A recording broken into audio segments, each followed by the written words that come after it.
What happens in the sky affects life down here on Earth. The celestial compass shows you how and guides your way with astrology you can use from professional astrologer Kathy Beal. Every episode features her light-hearted, practical forecasts and navigational tips, blended with humor, optimism, and a love of patterns, symbolism, and pop culture references. Kathy translates technicalities into concepts that apply to real life. You'll learn how the current moment ties to where we've been, from the recent past to cycles that last happened years ago, and get a look at where we're heading. And much more, from special topics to special guests. The Celestial Compass, enlightening, entertaining, and empowering. Here's your host, Kathy Beal. Greetings, Earthlings. This is Kathy Beal of EmpowermentUnlimited.net with another spin of the Celestial Compass.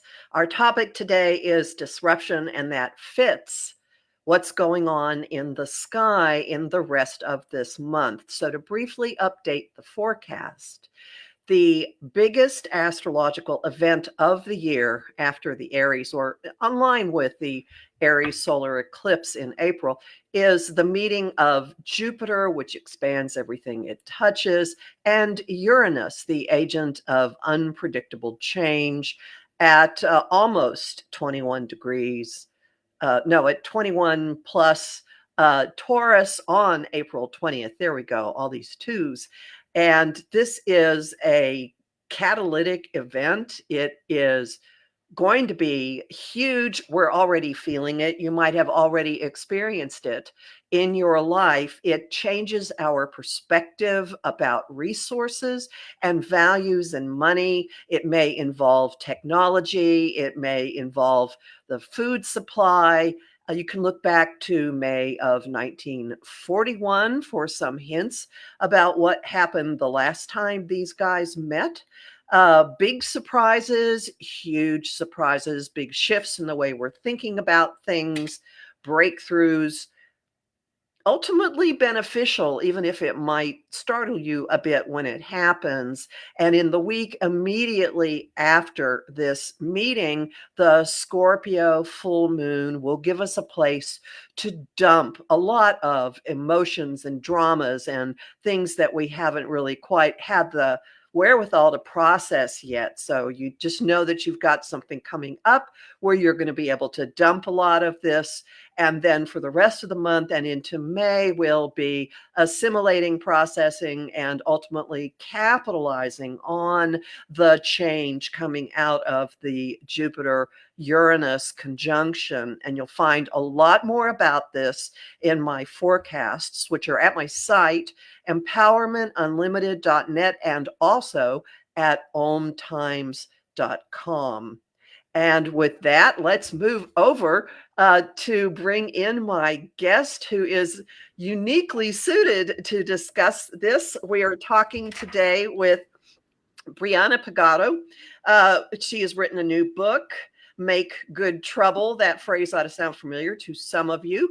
A practical guide for, a practical guide for harnessing the energetics of disruption to catalyze positive change into their own lives and society as a whole. A little bit of background.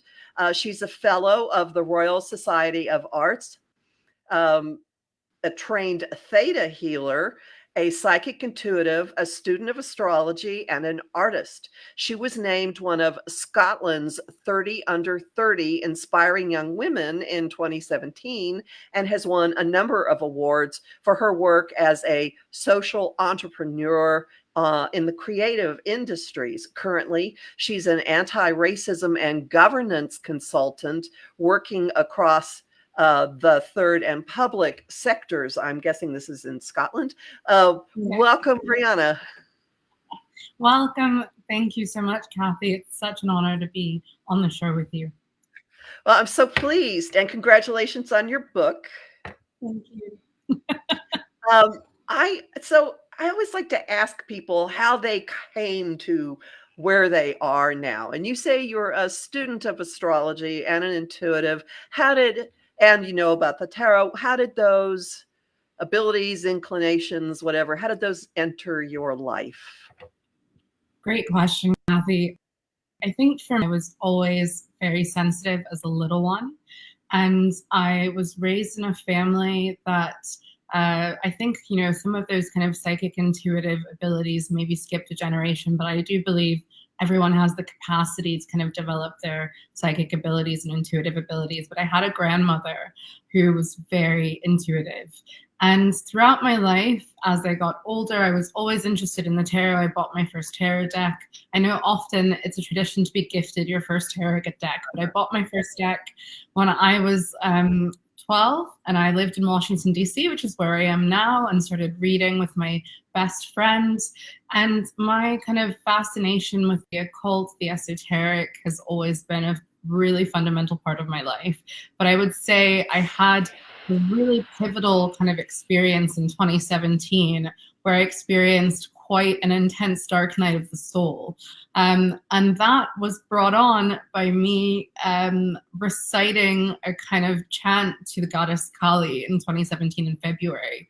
And I knew what I was asking for, but I don't think I really realized the power of that.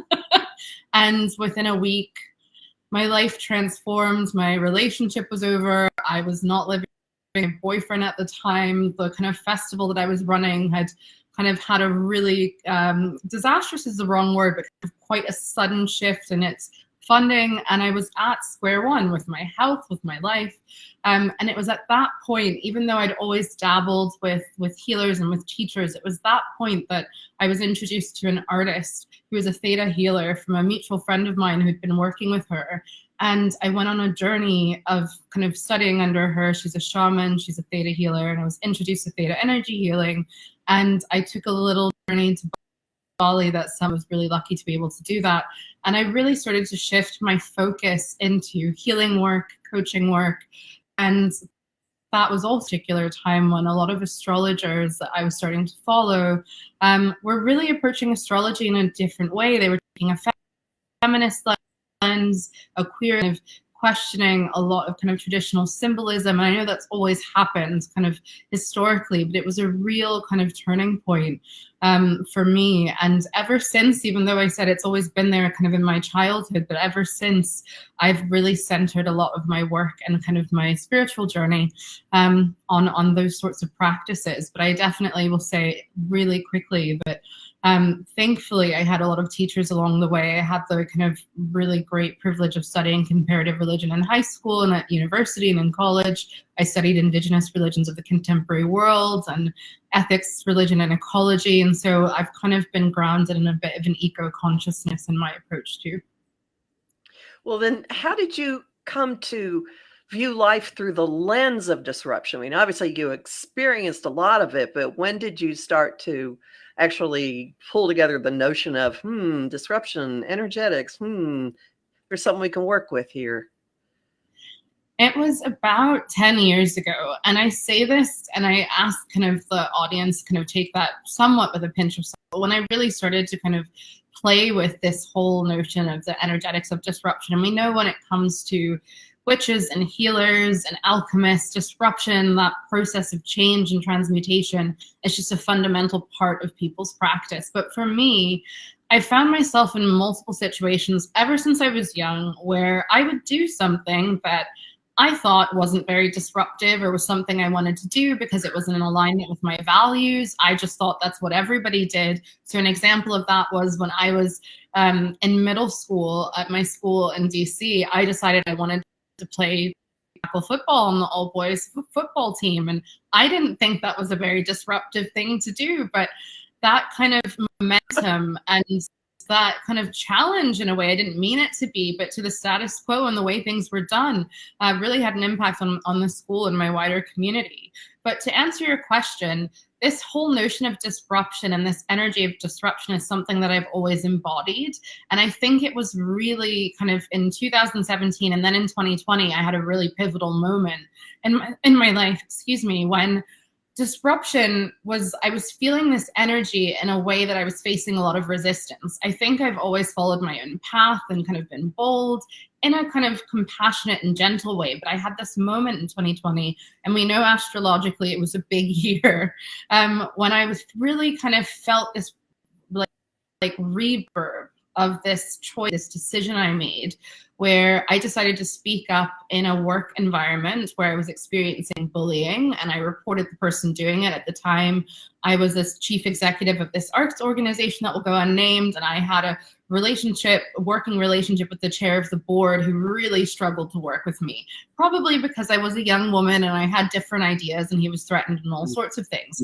What I'm getting at here is that kind of moment in 2020 was a really kind of energetically loud moment. And it was at that time, and in the lead up to that time, I started to explore human design. I was exploring a lot of different modalities. I'd kind of found out through human design that I was a manifestor, and you might be familiar with human design. Manifestors, we can have repelling auras, where we're kind of initiators. And that language really helped me to kind of understand the impact that I was having on other people in the world around me. But ultimately, all of these moments in my life where I was told something I did was challenging or inspiring or gave people a different perspective, or my kind of choices were acting as an example for other people, or really kind of helping things. And that's been something I've done throughout my life and my career and in my friendships and relationships and the work that I do as an artist. And so that is when 2020 was the real start of my deeper journey into exploring and focus this energy. How am I channeling it? What sorts of archetypes through different wisdom traditions and historically have embodied this energy? And also, how do I cultivate a playful relationship to this energy? And the astrology really guided me. And then that's the path you started on that led to this book. How did the book come about? Yes. So as I mentioned in 2017, I started working with this healer, Theta energy healer and shaman, and kind of went through a bit of an initiatory process with her for 6 months. And I really started to be introduced to the wider kind of healing community, astrological community in Scotland. And at the time, because we celebrate so many traditions of the Wheel of the Year, a big Beltane festival is coming up at the end of the month on the 30th. I really started to self-reflect, and I really started to kind of build relationships with this wider community.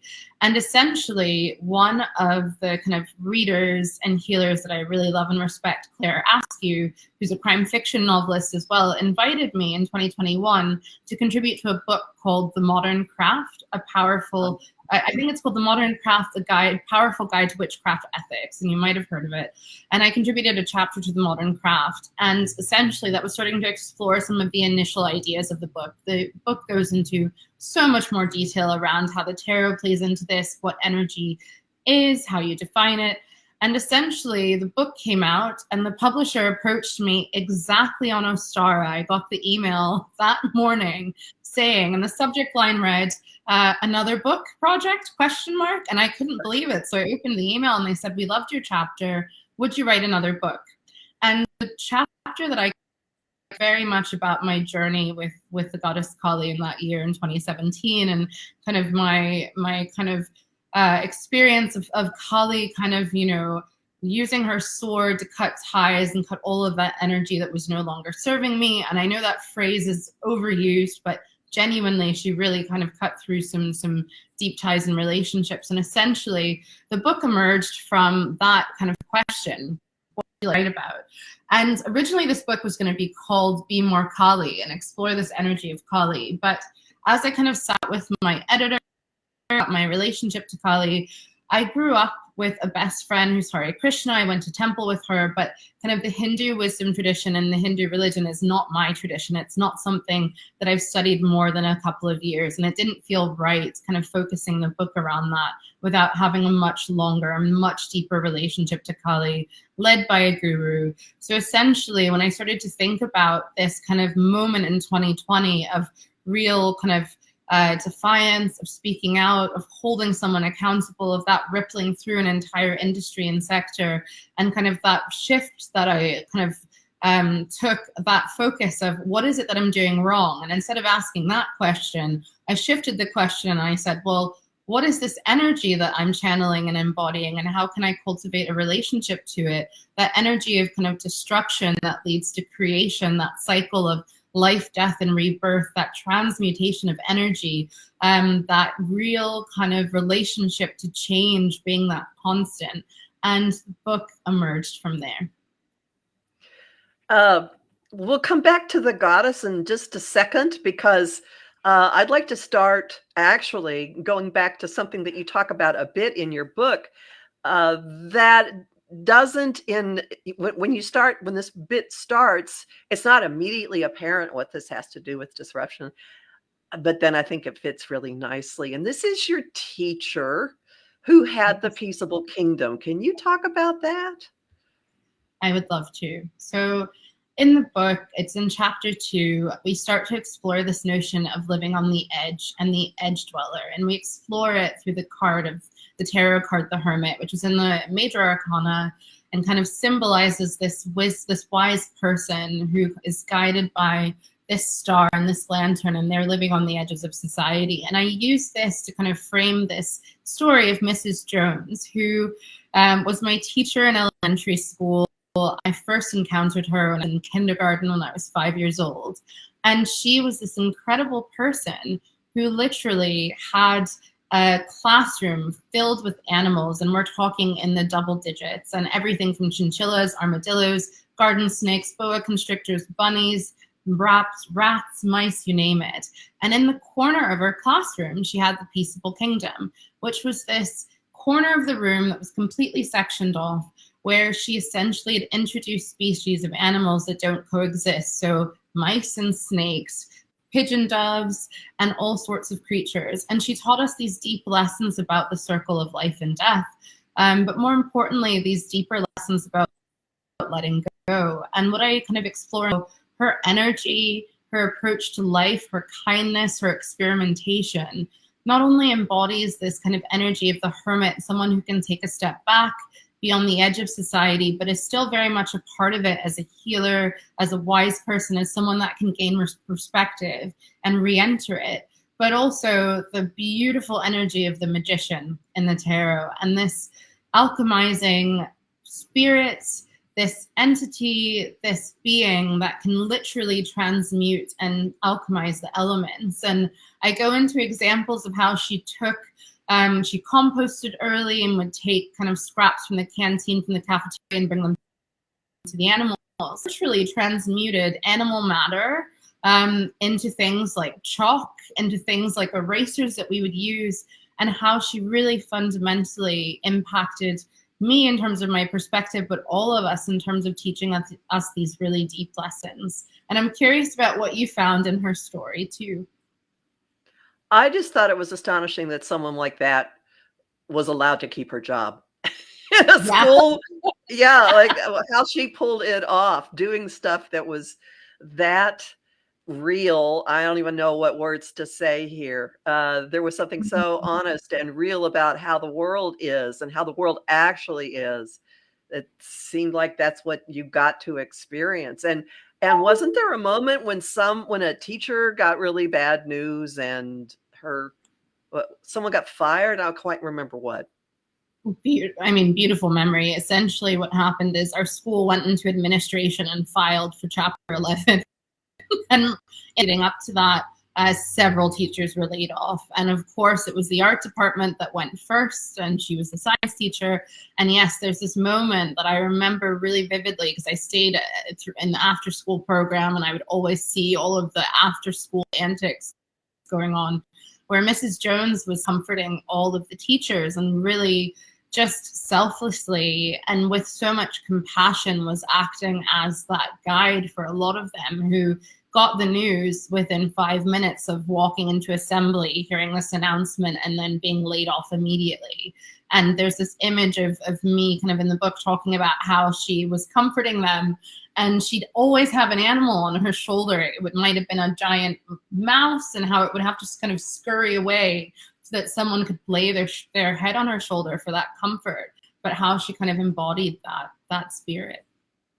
So just what we've talked about so far, the conversation has already demonstrated that the material in this book approaches things from real world, but also highly archetypal.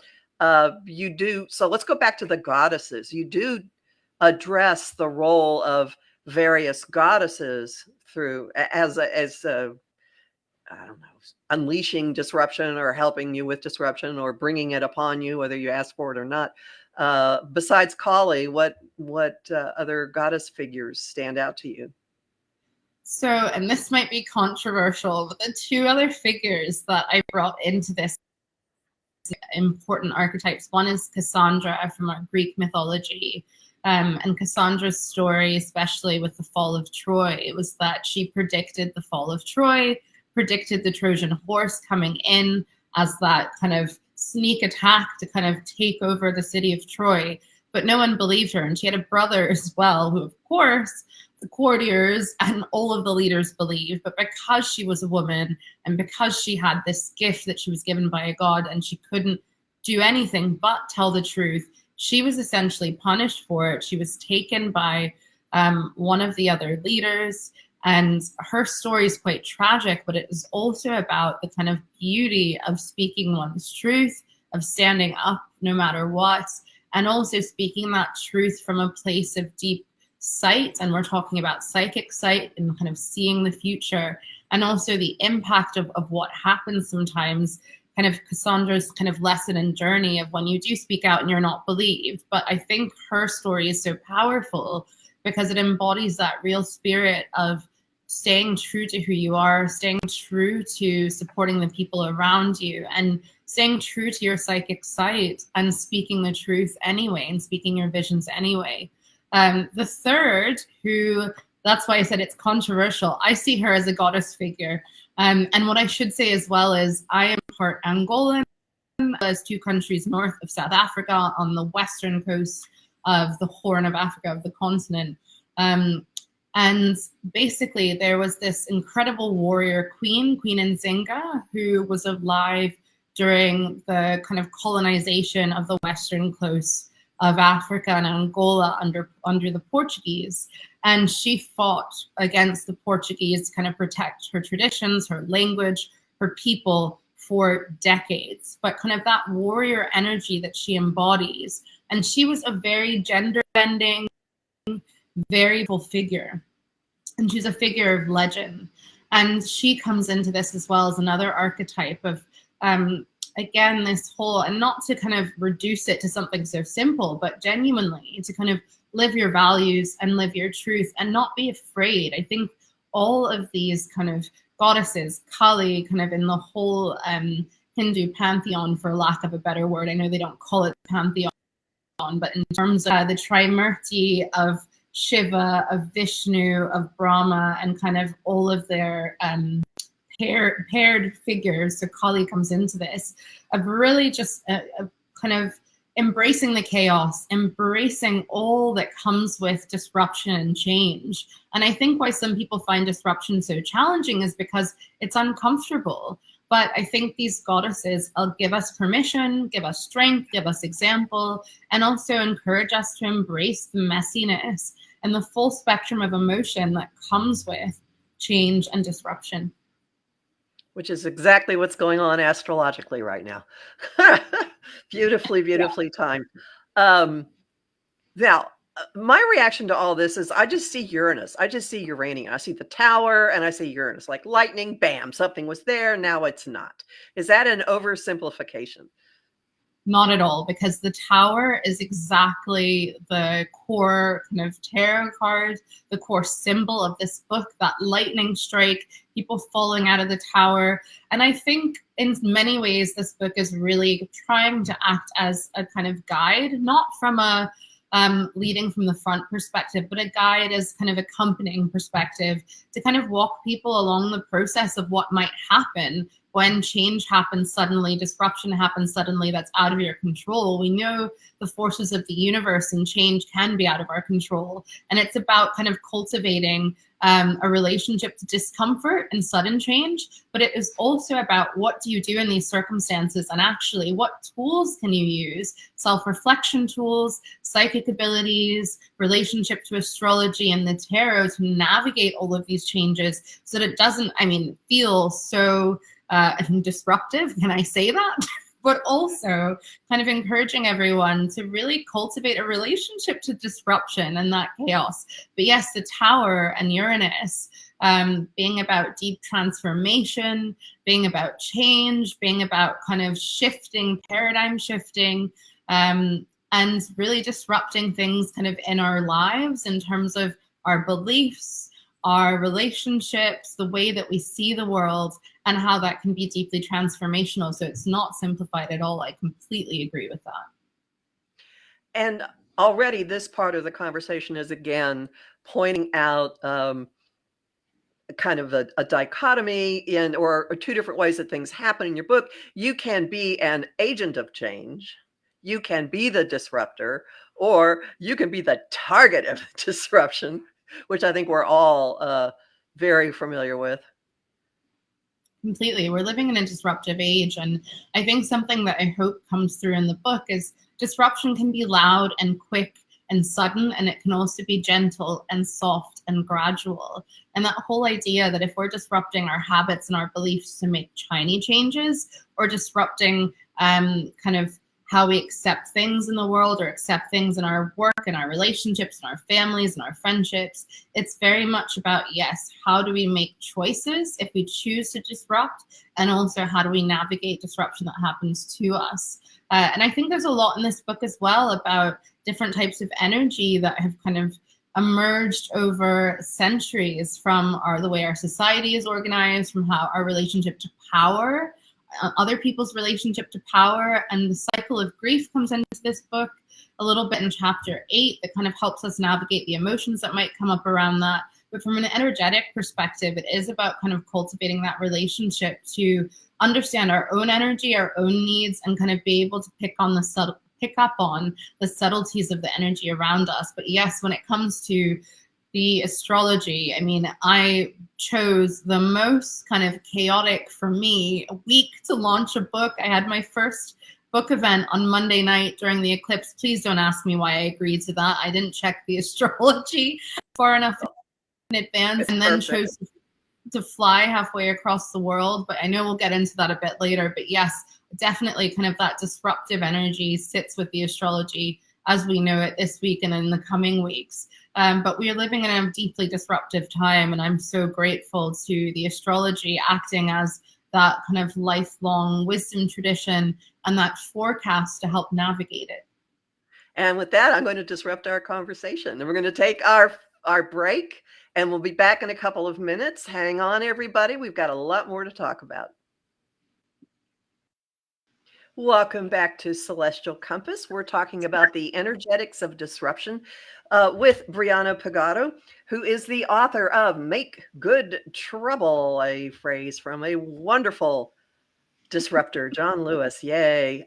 So before the break, we were talking a little bit about astrology, and I will just say that there is a bit of a cosmic irony that occurs frequently when you schedule something and then you look at the astrology afterwards and go, what was I thinking? So you probably absolutely picked the best date for your launch if you launched it on the Aries solar eclipse. Like booster rocket, here we go. I agree. I think as well, my North Node is in Aries, my South Node in Libra. I'm a Libra rising, Libra moon, Cancer sun. So I felt this eclipse very, very deeply. And I think, a lot of people, and I'm really curious about what you think, Kathy, kind of describe sometimes the not to do any manifestation as a time to power down, as a time to rest. I know everyone has a different approach and practice with this. And I was kind of exploring some of the teachings of the Navajo Nation because My mom's side of the family is grounded in North Carolina.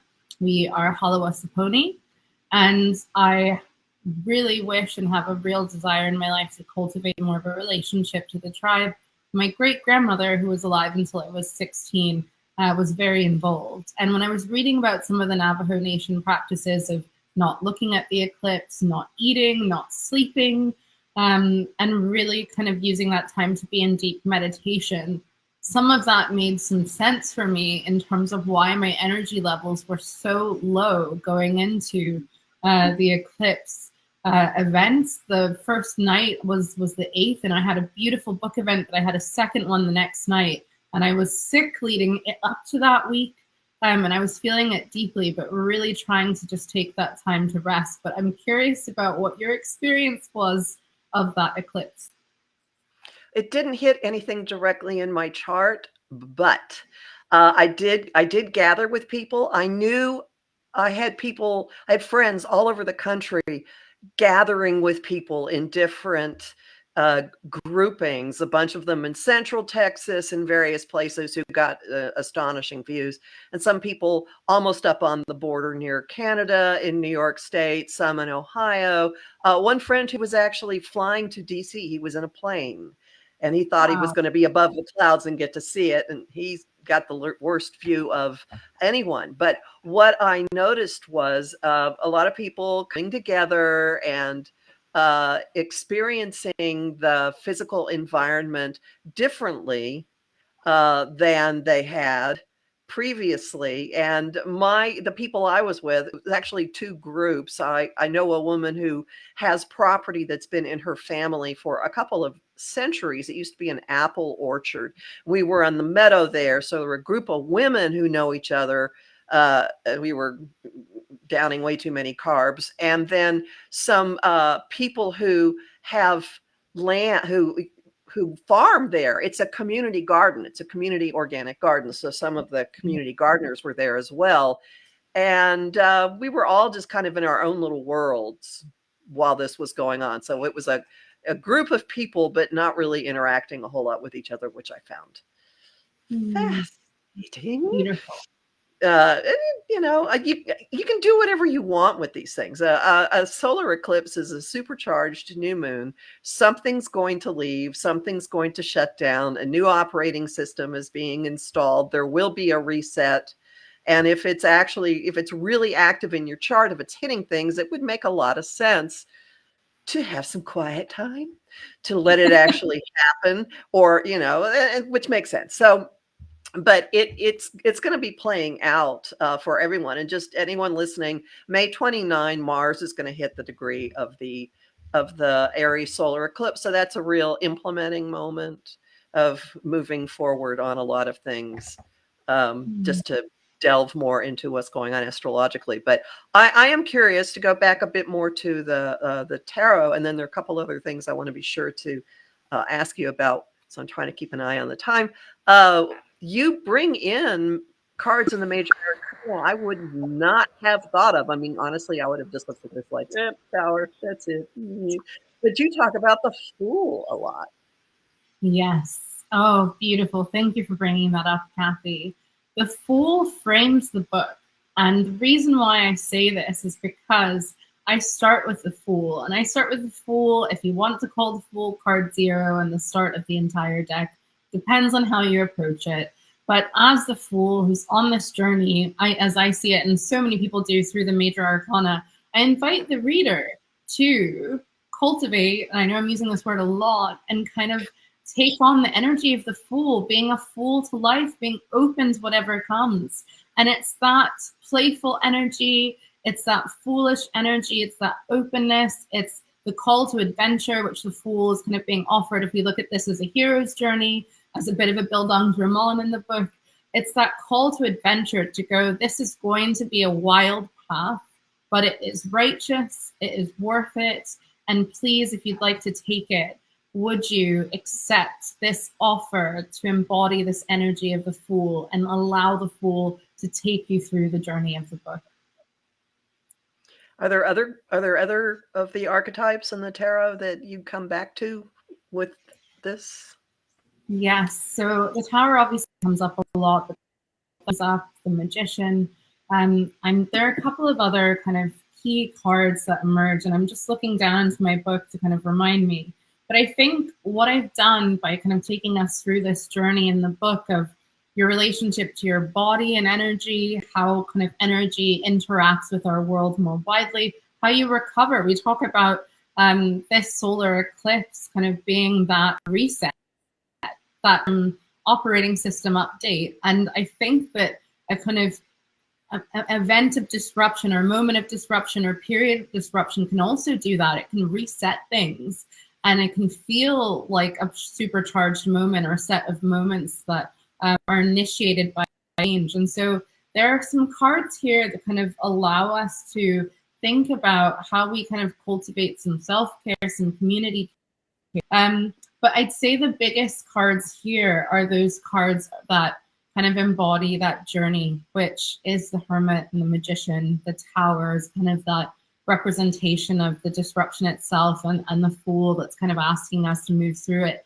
Temperance comes into it as well, that question of how do we kind of play with or embody temperance in this process, in this journey, which can be deeply unnerving, and what can we learn from that card as well, and that whole archetype. And maybe archetype is not quite the word here, but that whole kind of idea and notion of temperance. Well, temperance also backs into the concept of taking care of yourself, which is not something I think most people would associate with the concept of disruption. Although if you think about it much, it does make some sense. So you talk an awful lot about different ways of paying attention to your own body, and there's some real strong thing about the physicality of what you're experiencing.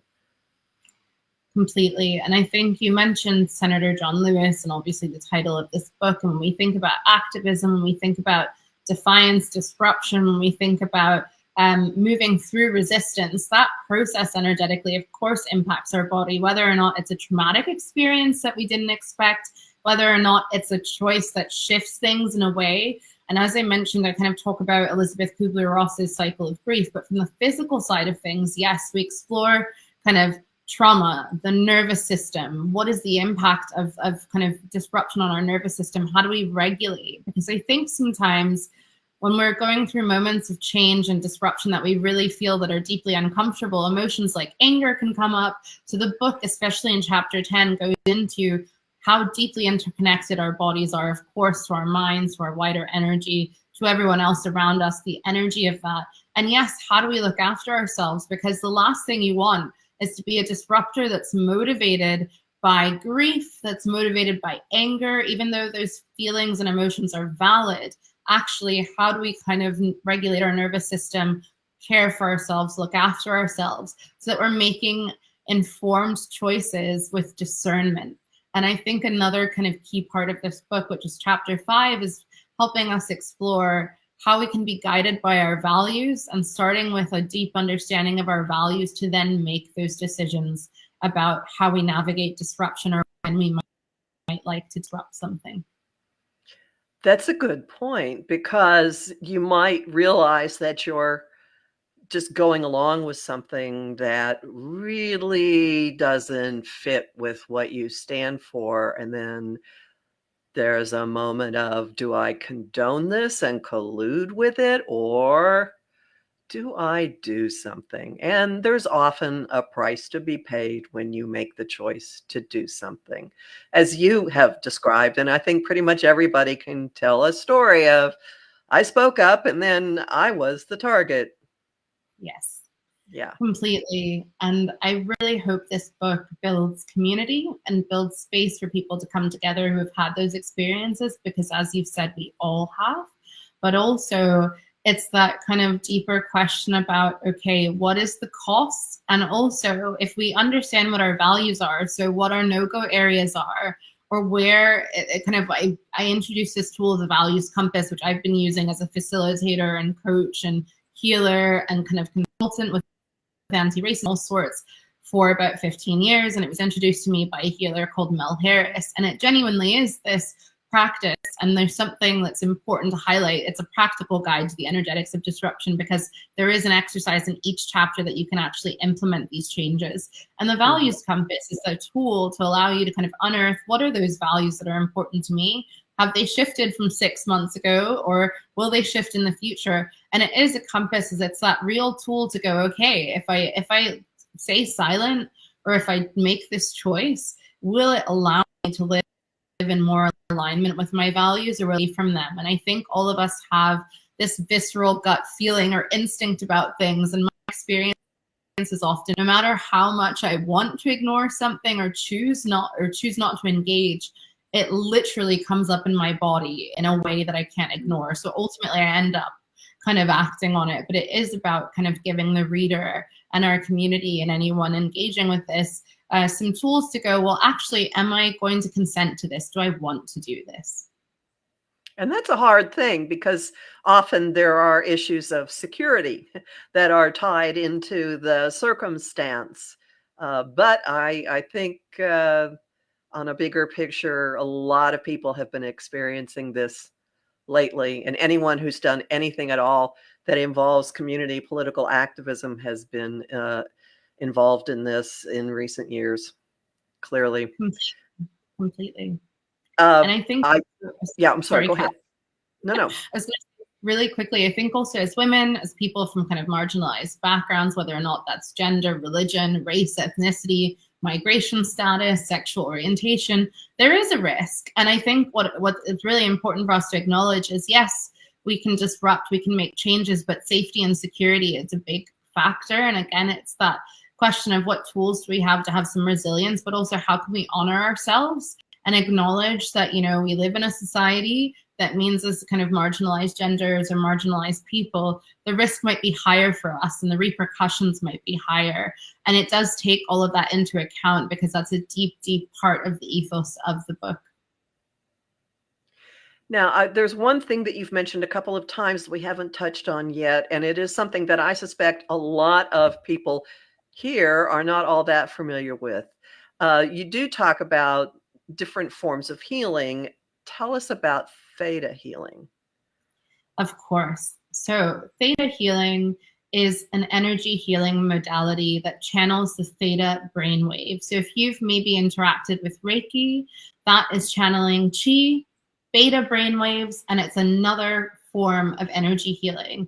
Theta energy healing was passed down to us by Briana Pegado, who I think is now based in Texas, who kind of brought it into collective consciousness in the 70s and 80s. And theta energy healing is a modality that enables the healer to do in-person healings, distance healings, but it explores kind of transmuting and shifting beliefs, shifting trauma, and healing energy that could be this life, could be past life.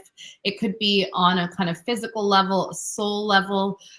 We kind of move with the different planes of existence and kind of explore how we actually kind of channel that energy. But anyone can train as a theta energy healer. It's a beautiful modality, and it's something that I trained in for 3 years in 2018 and will continue to. And it was just so transformational for me from the perspective of a kind of healing modality that I'd never encountered before. Now, Briana Pegado has also been a controversial figure because it is called theta DNA energy healing, and it kind of suggests that theta energy healing, or any healing modality, as we know, kind of deeply impacts us on a cellular level, impacts our bodies, impacts our future and our past, and kind of heals back into kind of ancestral spaces. So that is how theta energy healing shows up in the world. Interesting. Going back into ancestral spaces. I do know that that's possible. Hang on a second. I want to see what else I wanted to ask you about. Well, okay. We've got a lot of time here. What else would you like people to know about your approach to the way you've handled the notion of the energetics of disruption? Great question, Kathy. What I'd like everyone to know is that this book be so many different ways. So if astrology is something you have a deep relationship to and are familiar with, that comes into it. If you're familiar with the tarot, you can explore it through the tarot. Thinking about how to have relationships that are more fulfilling, how to interact with your family and friends, work, community members, how to have a kind of relationship to the physical place you're in, and do that in a way where you're facing less resistance or able to navigate that deeper. This book is for you. I think also it really explores this kind of concept of leadership. And it's a funny one, because I think sometimes when we think of leaders, we think of leaders in the working world or leaders in our community. But it's actually about how leadership is something we can all demonstrate. And what does it actually take to be someone that's a good energetic leader and someone that is engaging with their energy and interacting with the wider energy in the world in an ethical way. So some of this book is exploring kind of how maybe power might show up in ways that are taking advantage of us, or abuses of power, or power over us. And actually, how do we shift our relationship to power as something that is powerful, but doesn't have to be negative, can be positive, can be neutral. And I was asked recently, is disruption negative or is it positive? When we think about disruption, we think about it as something that can be quite difficult. And I think any force of the universe is both, and also nothing at all. It can be neutral. And so I really encourage anyone that wants to read this book to approach it with that in mind, that disruption is something that we put meaning to, and is something that is fundamentally part of the universe, the stars forming and dying, the universe in its infinite glory and splendor. And so it's something that if we cultivate a relationship to, get more comfortable with, learn to play with, experiment with, just takes us so much closer to the divine, to the universe, and to everything that we are. And it's something that can certainly be wielded in a responsible way, because as you're saying this, I can think of many examples of people who are just rogue actors, and they go do things for their own purposes and just like to watch their little communities or the larger communities kind of fall into chaos, and it's a kind of a power game.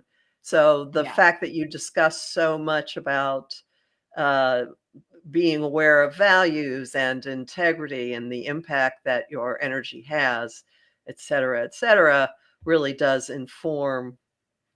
It helps people to understand that they can go about things in a way. I don't even know where I am going with this, that you don't have to just be the person who's knocking the game board over and throwing a temper tantrum. You can be disruptive by walking into a situation where everybody's in a bad mood and you smile. Exactly. That can turn things around. Exactly. And also, Kathy, I'm curious, I know you might have more questions for me, but in terms of the astrology of the moment and kind of just different astrological kind of archetypes, when you hear disruption, what emerges for you? What do you think of?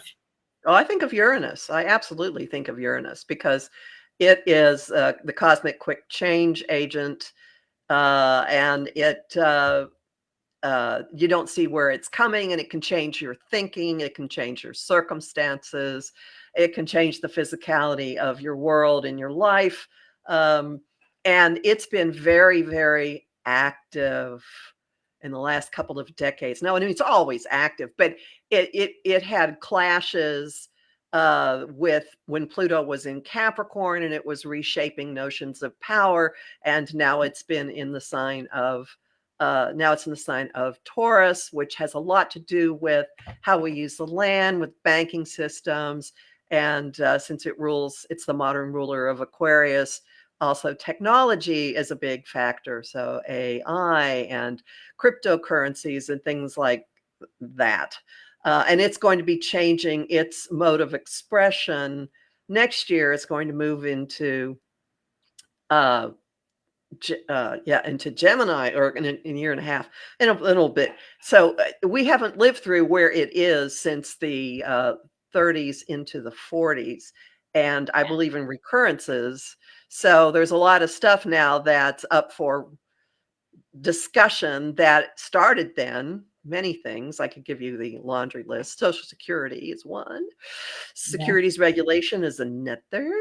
all kinds of things like that. And now we have, with what Pluto has been doing, which I think addresses some of what you're talking about, Pluto now in Aquarius, the ground rules are changing, and the distribution of power is going from top heavy to across the board.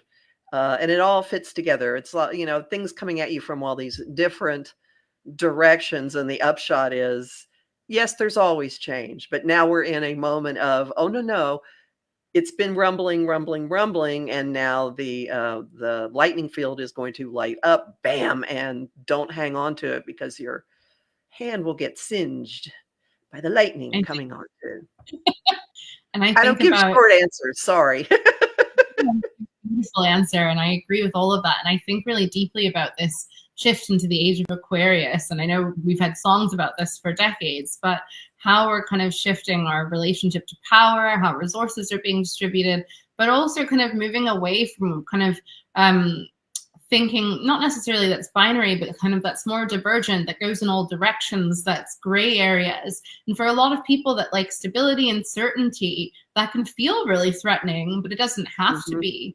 And when I think about, as you said, Pluto and Pluto's placements and kind of deep transformation, underworld themes, death and rebirth, going through this journey, I was also thinking about Saturn. And I know that, especially in pop culture, people constantly talk about their Saturn placements, their Saturn returns, and kind of later cycles of those returns. And Saturn being that taskmaster and responsible for rules and putting us through our paces if we're not in alignment with the direction we need, well, not need to be going in, but in alignment with kind of our values and where we might want to go. And yeah, I'm always so curious about how I feel, and I don't know how you feel, Saturn, just like Mercury retrograde, being really kind of prominent in popular culture and the wider world, being something that people can fear, but also it's a kind of great moment of highlighting quit or commit and kind of allowing things to kind of shift and kind of having that relationship to what direction you want your life to go in. And I know I'm kind of taking that in different directions, but kind of I was thinking about some of those other planets and some of those other kind of movements and placements we experience throughout our lifetime if we have the kind of luck to live a long life. Well, if you have been screwing around, Saturn will pull the rug out from under you. And Saturn also rules time. And I want to be sure that we have in the last minutes for you to tell people where they can find you. What's your website? My website is www.briana, Briana Pegado, Pegado.com. You can find me on Instagram, same handle, X, and also TikTok. And you can order the book at Barnes & Noble, Target, any local and independent bookshop or anywhere online. So thank you so much, Kathy. Oh, I'm so glad. Thank you. I wish you great luck with this. It's not a daunting read, listeners, okay? It is a very interesting, it doesn't take you through what you think it's going to go, which is also very disruptive. Very, very trickster in that regard. So I wish you great success with this. And thank you so much. Thank you for writing this. And everybody else, remember that my forecasts are at omtimes.com and also my site, empowermentunlimited.net, and the Professional Aquarian YouTube channel. And if you want to dive deeper into any of this, my Patreon is /Kathy Beal, and I do talk in great detail about what is going on and where we're heading. So thanks, everybody. And again, thank you very much, Briana. Thank you so much. My pleasure.